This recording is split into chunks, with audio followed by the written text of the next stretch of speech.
What's up, everybody? I'm John Middlekauff. You know what I need you to do.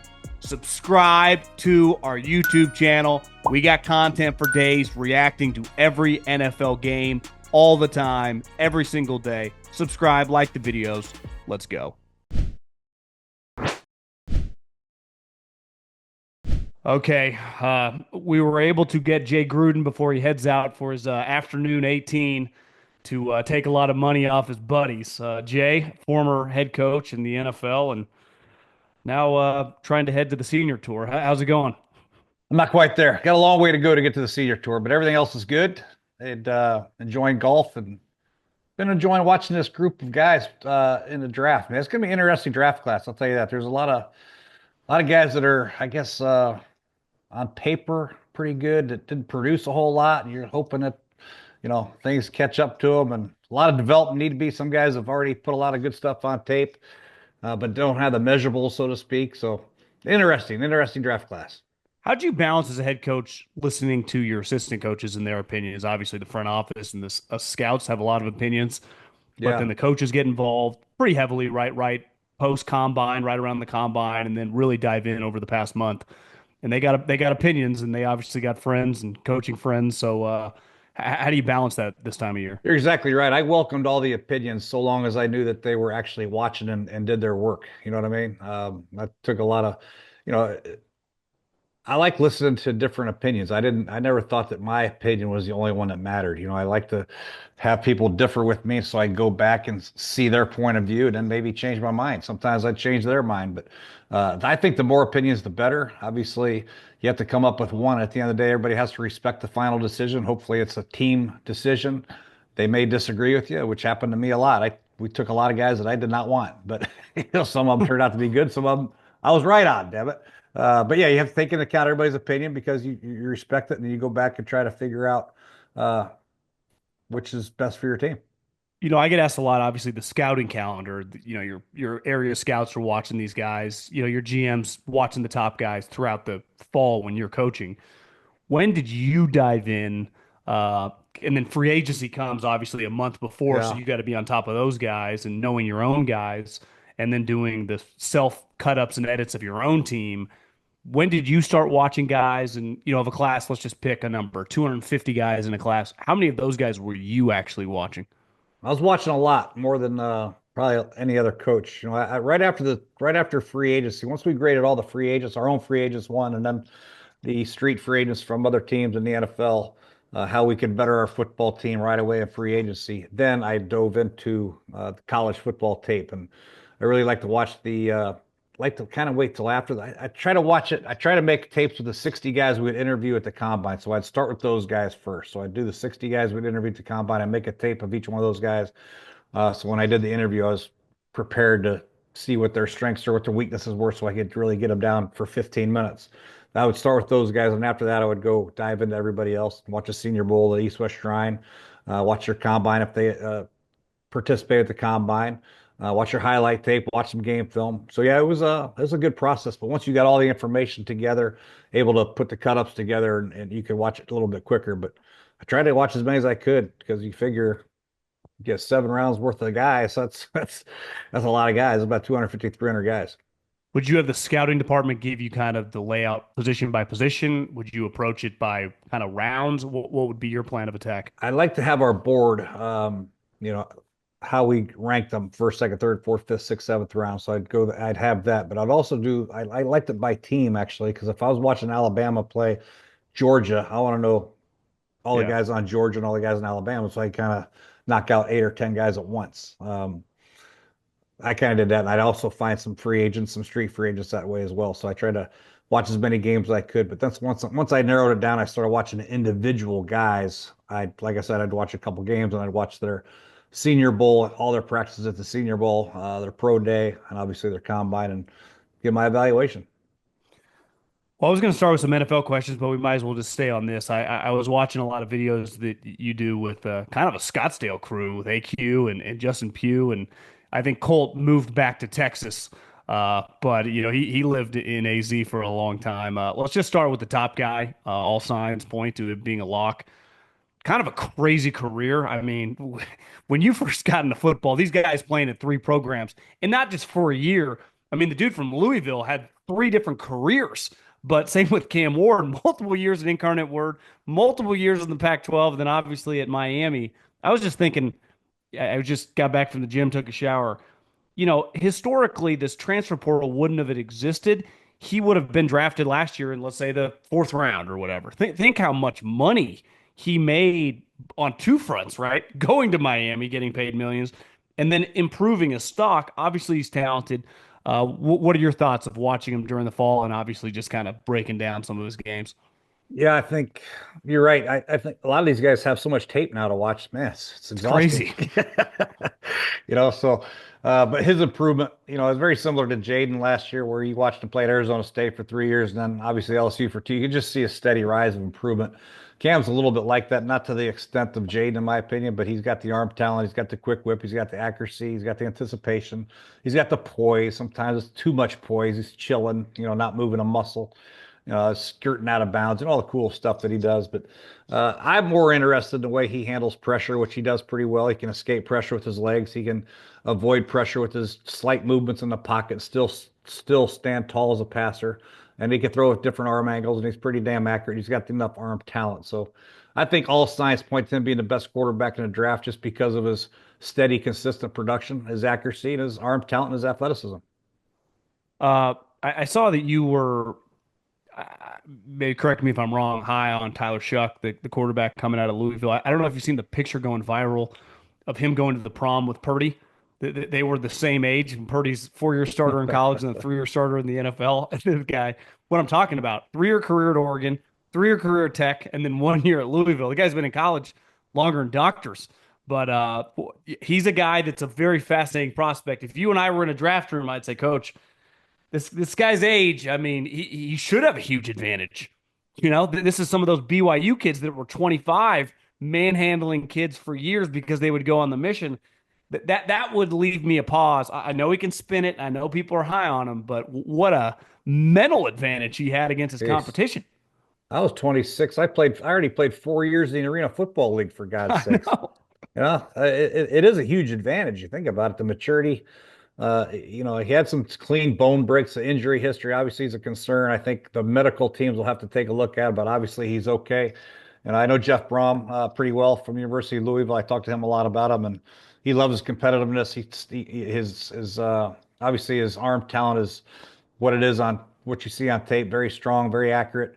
Um, he's got athleticism. So yeah, I think you say, man, for a young kid, we got to take well, he's not young, he's 26, so Yeah. now you gotta weigh all that in. So um, I don't know what to think. When I first saw him play on tape at Louisville, I wasn't that impressed, and then talking to Jeff Brom and going back to watch him again and see him throw at the combine. He had some weird throws, trying to stick around and throw it sidearm and missing guys by 20 yards here and there. But I think if you're looking for a guy in the second or third round, I think, and you might have a veteran type quarterback on your roster, maybe like the Rams or somebody like that. You get him in the building for a year, see how he does. I think he'd be worth a shot. Can you explain to people, because I get asked this a lot, and you've been in on these meetings for years, a guy that's had broken legs or torn ACLs or messed up shoulders, but going into the combine, they get a clean bill of health, they're healthy, but their history is long. So you're not a doctor, your GM's not a doctor, you're dependent on your trainers and doctors. When they say, I'm not that comfortable here, and you like the player, or vice versa, he's clean, but you aren't comfortable with his availability over the years. How do you balance that in these conversations leading up to the draft? It's very difficult, and I have to trust the trainers and the doctors. If they flunk a guy and they say he's long term going to be an issue, we take him off the board, don't draft him. And I can remember some guys, I'm like, man, some bitch is still playing. Yeah. Thanks for the tip there, doc. But I mean, you have to have, because I'm not a doctor, I have no idea. They're like, well, he's going to suffer from tendonitis, he's going to have this or this, his knee's going to continue to swell and get worse. I don't know. So I have to take it for their word, and I just take them off the board. So yeah, I think there's a lot of issues. I think a lot of teams have they have the red dots for the medical, they have the black dots for the personal. They might take them guys off the board if they're a bad person. So yeah, you have to have some kind of standards is what I'm trying to get at. Otherwise, everybody's alive and you're just picking just blind picking. Did you have non-negotiables from a personal slash character standpoint? Yeah. Oh yeah, we had those too. So yeah, that was tough. It's some of the guys, their background or history is pretty rough or their character was rough. We didn't want to take, but some guys are like, yeah, he's pretty damn good though. I think we can work with him. We'll keep a close eye on him. And we did take some chances with some guys with some bad character backgrounds we probably shouldn't have. That ended up working out, and some of them didn't work out. So yeah. Can you tell early on whether it's OTAs or training camp, like we might have screwed this up, or damn, we were probably too low on this guy. He's even better than we thought. Yeah, yeah, it happens a lot. Like Terry McLaurin's a great example. Got him in the third round for God's sakes, and he came in and he was so good in training camp. We didn't play him in a preseason game. I was like, hell with that. We're not going to show anybody what this guy can do. I mean, his explosiveness, his ability to learn quick and run every kind of route and snatch the ball. I mean, yeah. So there's been pleasant surprises like that. Not all of them are like that. We've had other ones on the flip end. Guys come in, we dropped in the first round that come in hurt. I got bad feet. I got bad heels. I can't practice. I can't do this. Yeah. So it's tough. It's a tough process, man, but it's fun. It's my favorite part of coaching. Really was uh, the chance to take a look at all these guys in college and watch their college. I learned a lot of football watching college tape, and obviously the evaluation process of college kids and NFL guys and free agency. I think is the most important part of being a head coach. And then you got to develop players and obviously coach them on game day, but you got to get the right players in your building. And if you don't, you have no chance. And unfortunately, we had some good players. We just had a lot of injuries. Yeah, for sure. I mean, I remember Chris Thompson, the little running back. That guy was sweet. Yeah. Uh, I just went to his wedding the other day, man. He's awesome. Yeah. yeah, a guy when he was healthy, he was a badass. The NBA 82 game grind is done, and now the real fun begins. The NBA playoffs are here, and it's time for the high stakes drama, clutch moments, and jaw-dropping plays. Can't wait. If you're looking to make the playoffs even more exciting, DraftKings Sportsbook has you covered as an official sports betting partner of the NBA. From the play-in games all the way through the finals. Now, the time to back your favorite players and teams as they chase glory. All season long, DraftKings has been your go-to spot for NBA player props, and that doesn't stop now. Want to make your playoff experience even more intense? Try placing a bet on your favorite player's performance. Will Curry drop 30? Will LeBron drop 40? Or more? It's your call. Ready to place your first bet? Download the DraftKings Sportsbook app now, lock in your bets, and let's make the playoff run unforgettable. Here's something special for first-timers. New DraftKings customers bet $5 to get $200 in bonus bets instantly. Make it a playoff run to remember with DraftKings. Download the DraftKings Sportsbook app and use the code JOHN. That's code JOHN for new customers to get 200 in bonus bets when you bet just $5. Only on DraftKings. The crown is yours. Okay, Shedeur Sanders, obviously probably the most polarizing guy in this draft. What are your thoughts on him as a player? I think that he's handled the pressure extremely well, being Deion Sanders' son, being at Jackson State with all the eyeballs on him, and then going to Colorado and the expectations of what he's supposed to do. I think he performed at a pretty high level. He's accurate. He's got a good arm. He's anticipates things very well. I think at times he takes way too many sacks, holds the ball too long. I just feel like deep down, I feel like he's worried about his completion percentage more so than doing the right thing for the team and throwing the damn ball away. It drives me crazy. He's had many of opportunities to throw some of these balls. It takes 64 sacks or whatever it is that's too many for a guy athletic like that. Now, his offensive line wasn't great, but they weren't that bad. That's the only issue I have with him, but he's obviously a good player, good football makeup, obviously good genes, and he has the arm talent to be pretty successful. Not overwhelming arm talent that can really drive it in there. You worry about him playing a windy stadium or what have you, but I think with the short intermediate passes, which most teams are running now anyways, he can throw it on the money and anticipate it and give guys opportunity to run with the ball after they catch it. So yeah, I think he's going to be a good prospect.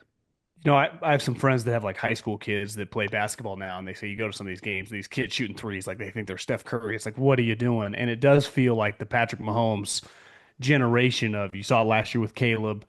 Obviously, Cam Ward plays a little bit like that. Shedeur, when you got into football, it was get rid of the ball, be accurate. Most guys couldn't move, so they didn't have a choice, right? Yeah, in the 90s and the 2000s. Those guys don't really exist. I mean, is there a Kirk Cousins level athlete in this draft class? And really the last couple of years, all these guys Deion Sanders' son is viewed as not a great athlete relative to his dad, but relative to like Carson Palmer or something, he moves a lot better. Yeah, So it's yeah. like I do wonder, one, is that player dead? The guy that just can't move and just a pocket quarterback. It doesn't feel like they exist anymore in college football.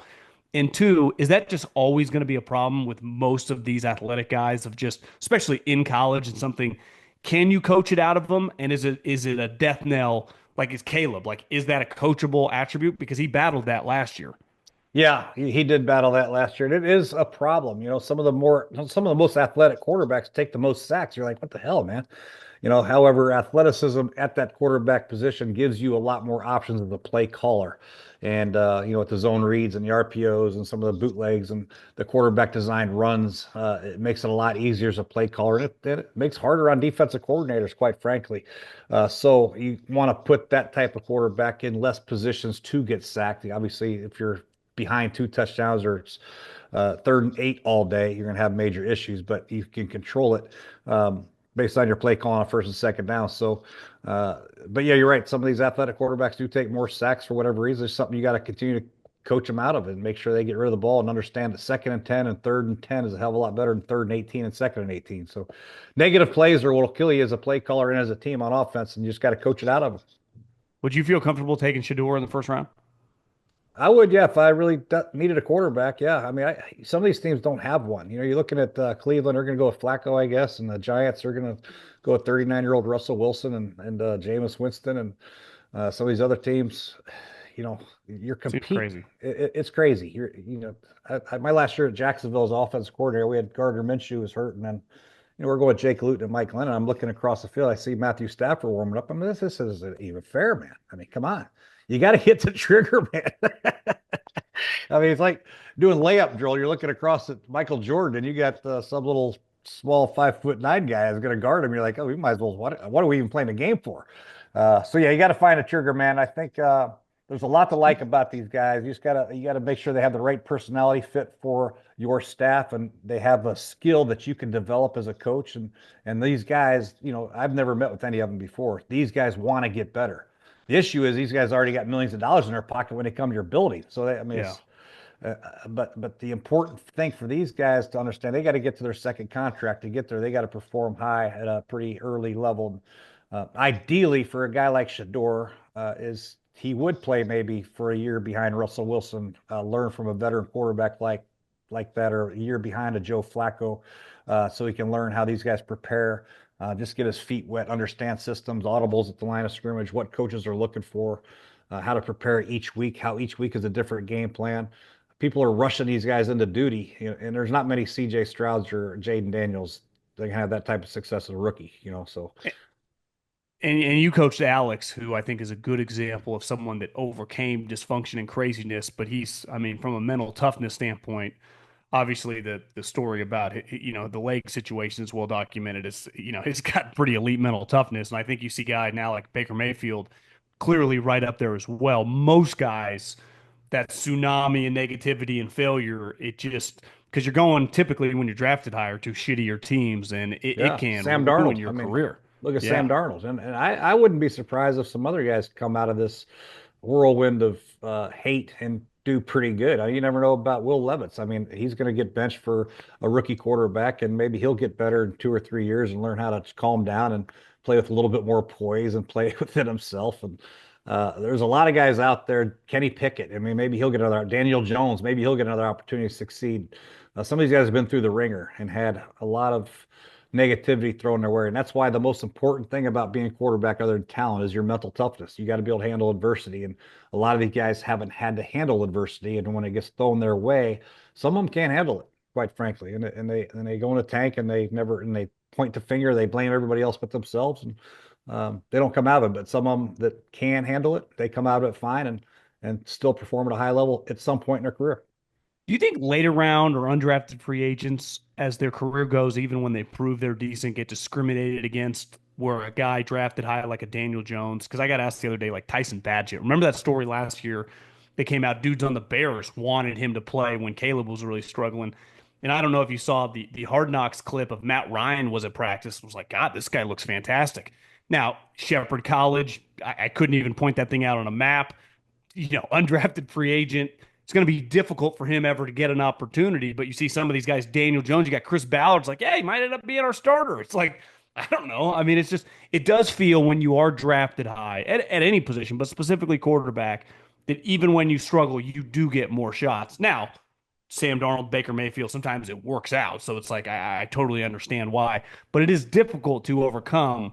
Is it fair to say when you are a much later round pick and you don't really get to play that much, even though you actually might be pretty good if you're ever given the opportunity? Yeah, I think most guys that get drafted high, they get drafted high for a reason because of their success in college, their height, weight, their speed, the skill set that they have. These guys that are drafted in the later rounds, they might have some kind of attribute that might be interesting that you think you could develop, but they're no more sight unseen, like a small college like Shepherd College. These guys, hell, some guys don't even scout Shepherd College, so they don't know a lot No. about them, right? So if they don't have anything on tape other than the games that he played, which he played pretty damn good when he did play for the Yeah, Bears, he did. that's all you have to show other teams. So that's why it's probably less likely for them to get multiple opportunities than it is for a guy that's been drafted in the top 3 rounds because they played at Oklahoma or a Kansas State or, a big school and got a lot of tape on them. When you became an offensive coordinator for Cincinnati and then obviously head coach, transferring sometimes, at least in my opinion, was you viewed as kind of a negative, like, oh, you couldn't win the job, so you had to leave. Now it's the complete opposite. I mean, all these guys the last couple of years, drafted 1 through 12, are transfer portal quarterbacks. So Jackson Dart, Riley Leonard, Will Howard, Kyle McCord, kind of that second tier group. I'm sure you've watched them all. Let's start with Dart, who I know I saw some comments you made with Colt. I don't know if you're the biggest fan. For me, it's hard to get the Florida game. I was just watching live Yeah, on my no, couch. You got to be all right. careful. It's hard to ever forget that moment. I can't Thoughts forget on the it. play? I can't, that's my problem as an evaluator. Sometimes if I see something early in some guys' film evaluation process, it sticks on my head and I can't get it out. And that's the same thing with Jackson. Those couple throws against Florida late in the game when they had to win to, get to the playoff, it bothered me. And same thing with Shedeur's performance against BYU. It bothered me a lot. You know what I mean? Obviously, you go through all the tape and their whole career and watch him throw and watch his athleticism, what he's done with Lane Kiffin and that offense at Ole Miss. It's been impressive. He's got athletic ability to extend plays. I just don't know if his arm strength is consistently good enough to be, a solid starting quarterback in the National Football League early. He's got enough arm strength, but balls float on him quite a bit. He doesn't look like he reads coverages right. At times they run similar concepts very, very often. He does those pretty good, but things get a little out of whack for him. He struggles. But if I put on a highlight tape where I'm going to show the positives, he looks pretty damn good. Athleticism, accuracy, ball placement, everything's pretty good for him. But I think he just needs some time to develop somewhere. And I'm not too sure his arm strength is ever going to be quite elite enough to be a solid top tier, top 10 quarterback in the National Football League. I think he's always going to be a player, a backup, a solid, maybe a starter, maybe a top 20 type guy, maybe a backup quarterback for a long time, but I just don't think he's going to crack in and be one of the top quarterbacks. How would you factor in watching a guy like Will Howard, where you go, well, he's a transfer guy, so he's new to this offense. Early on, it felt like it was a little hit or miss, but by the end of the season, I mean, he's throwing beautiful go routes, and he looked awesome. Because I would say halfway through the season, like this guy, most overrated quarterback in the country. By the end of the season, it's like he was looking like Peyton Manning in some of those playoff games. Yeah, put him on early this season, then put the combine on. You'll never even want to draft him, right? Yeah. But you put the games on that really mattered where they had to win, other than Michigan. He was pretty damn good and very accurate, very poised, had a good handle of the offense. And, I saw him on my brother's quarterback show, the QB camp thing. Very smart. I mean, very competitive. Type of guy you want in your building. You know what I mean? A winner. And those intangibles have to mean something to an organization. I mean, this Yeah. guy won a national championship. He's competitive. He's smart as hell. He wants to be great. So, maybe not a first rounder, maybe not a second rounder, but if we get this guy early in the third to take a chance with him, hell yeah, let's get him in our building and see what he can do. And when you draft a guy in the third or fourth round, there's way less pressure on him to be the eventual starter. If you get, a 10-year backup, that's a home run pick, right? Yeah, for sure. And Russell Wilson was third round. Kirk Cousins was fourth round. There's been plenty of third rounders, but turned out to be pretty damn good. So I think you're right. There's less pressure on him to perform right away. Not that you don't think he's going to perform, just be a solid backup for the rest of his career. I mean, anytime you draft a guy in a third round, whatever position it is, that's a chance for them to, maybe the first year learn and be a backup, special teams or whatever other positions, and then eventual starter. That's what it's all about. And Quarterbacks are no different.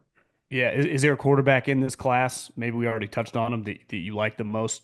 Maybe not going high, but just a guy that if you were in a building, you'd be like, I want to draft this guy sometime.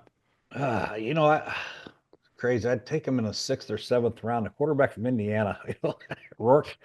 Yeah. He's coming off an injury. I know it.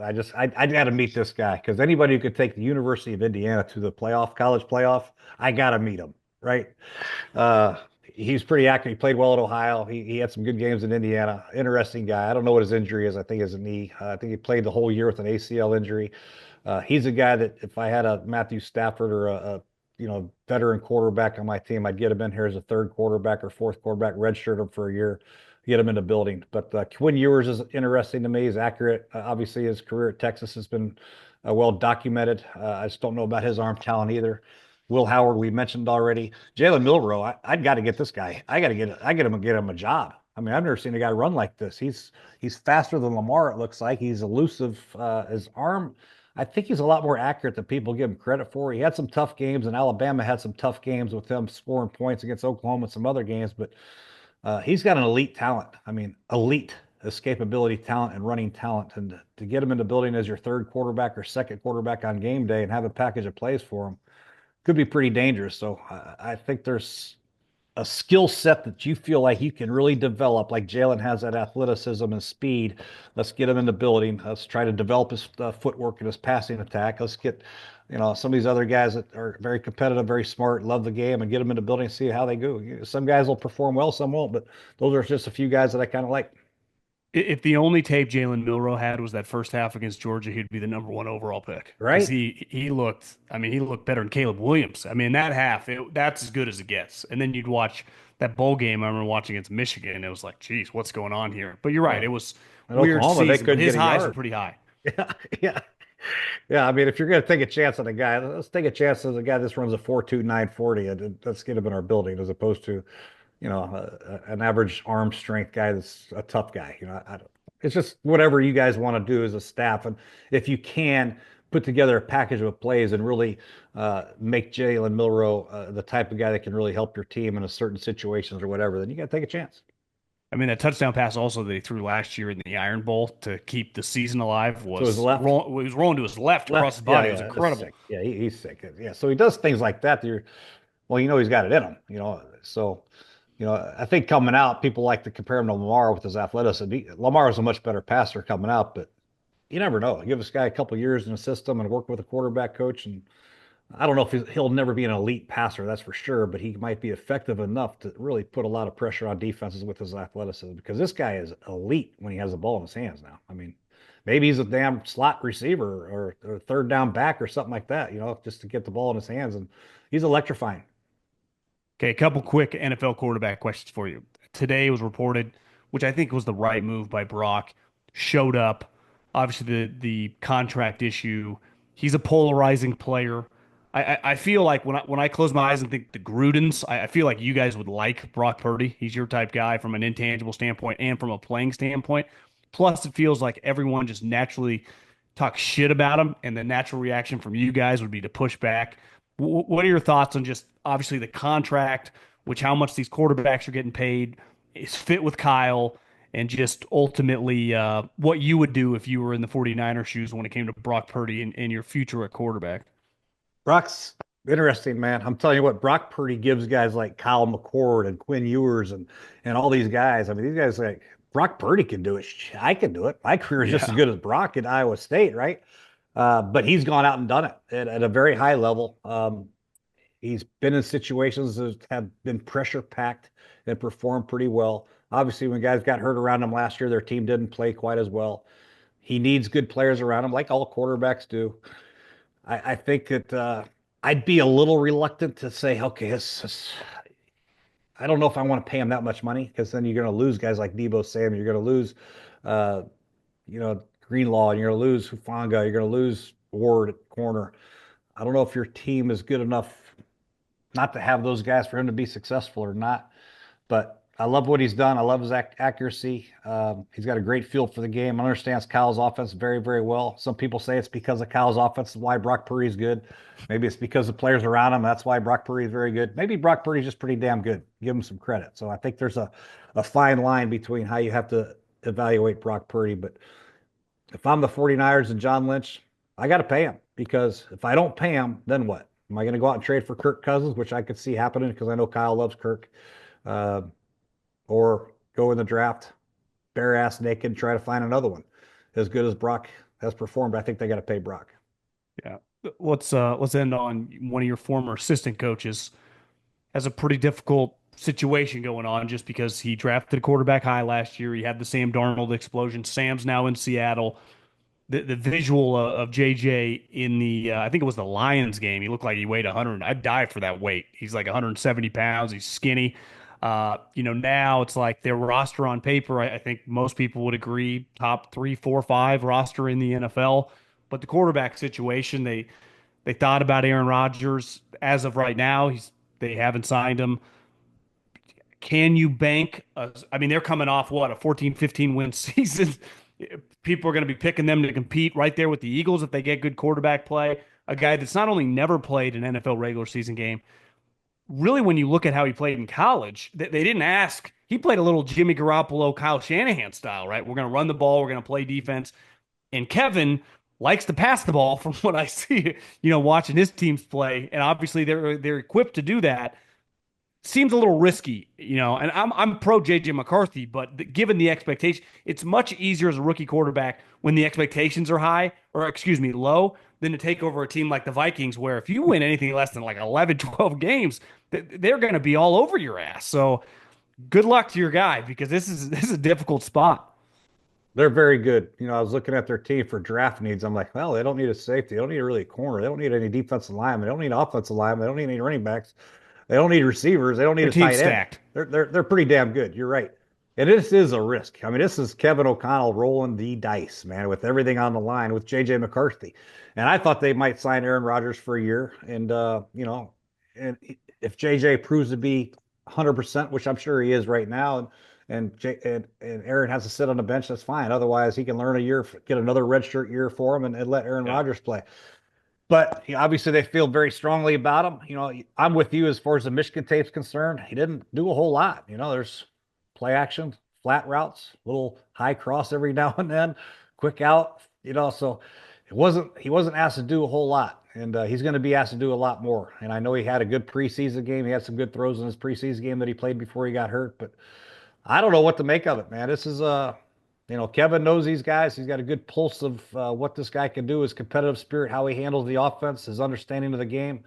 So he feels very confident. This is a bold, bold move by Kevin, and hopefully it works out. But I'm sure eventually they'll get some kind of backup quarterback with some experience, somebody like a Andy Dalton type guy for Bryce Young. Yeah. You know what I mean? I think they'll be looking for that. Assuming the money's right, would you feel comfortable with just the way the Aaron Rodgers situation with the Jets and the personality and the interviews with Pat? He becomes a story in itself, bringing him into a situation where you have this young quarterback. Not that Aaron wouldn't get along with him, but it's a lot going on, which it does feel like why they were just a little hesitant, just with Yeah. the kind of the show that comes along with Aaron. I think the other issue is he have to actually learn a new offense. They brought over Nathaniel Hackett with them to the Jets to keep the offense the same for him. So he's never True. had to really learn new terminology. Not that he couldn't learn it, but it is different. And to Yeah. be a 40-year-old quarterback, you kind of want to have things your way as a calling plays in the huddle. And that Kevin would not change what he's been doing because he's been pretty successful as well. So that's the other issue. And I'm not saying Aaron Rodgers is the right guy. It might be another veteran type guy that'll come free eventually. Maybe Jameis Winston if they draft a quarterback, somebody like that. But I don't know. But yeah, I think all eyes will be on JJ, and I think JJ's ready for the opportunity. But how he performs, we'll see. He's got a good offensive line, a good back, and hell of a receiving core. What's your go-to game at the club? You guys go a little Nassau, you guys go Banker, you guys go Dots. I mean, what's I have lots of different groups that I play with. Sometimes we just play Stableford teams. Sometimes we play Nassau, two down autos and double the back, things like that. Sometimes we play the dots where you the trash, all that crap, yeah. greenies, sandies, all that stuff. I'm not a big fan. I like straight up. I like Nassau the best. It's just you know, you get down, you get pressed. I'm a presser. I love the P word. Yeah, Press. you like when your back's against. I like your brother's mindset of 90s par. So if you shoot 85, you had a hell of a day out there on the golf course. Yeah, I used to keep score by fives. If I was one under fives, that means I shot a 89, right? Yeah. Yeah. Well, Jay, I appreciate it. Have a good day on the golf course, and let's enjoy the draft. Yeah. Thanks for having me on anytime.